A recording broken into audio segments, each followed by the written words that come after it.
நண்பர்கள் அனைவருக்கும் வணக்கம். ஒரு சில ஜாதகங்கள் தொடர்ந்து வருமானத்தை கொடுத்துட்டே இருக்கும். நம்ம ஜாதகத்தை பார்த்துட்டு, சார் நான் மாசத்துல 10 நாள் சம்பாதிக்கிறேன், 10 நாள் சம்பாதிச்ச காசை செலவு பண்ணிட்டு அதுக்கப்புறம் மீதி 10 நாள் கையேந்தி பவனா இருக்கு சார், என்ன சார் பண்றது அப்படிங்கிறது நம்முடைய கேள்வி. அதுக்கு காரணம் என்னன்னா, எல்லாமே நம்முடைய பிறவியில் கொடுப்பனைகள்.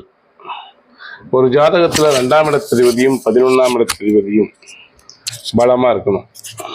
ஒரு ஜாதகத்துல 2ஆம் இடத்ததிபதியும் 11ஆம் இடத்ததிபதியும் பலமா இருக்கணும்.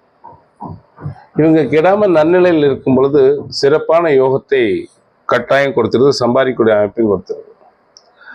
லக்னாதிபதியோடு சேரும் பொழுது 2-11ஆம் தேதி லக்னாதிபதியோடு சேரும் பொழுது மிகப்பெரிய ஒரு சம்பாத்தியத்தை சம்பாதிக்கக்கூடிய யோகத்தை கொடுத்துருது. உதாரணத்துக்கு சிம்ம லக்னத்திற்கு சூரியனும் புதனும் சேர்க்கை என்பது பொருளாதாரத்தையும் சரி புத்திசாலித்தனத்தையும் சரி ரெண்டையும் கொடுத்துருவோம். அறிவிலையும் மேம்பட்டிருப்பாங்க, பொருளாதாரத்திலையும் மேம்பட்டிருப்பாங்க, தொடர் வருமானம் அவங்களுக்கு நல்லா இருக்கும்.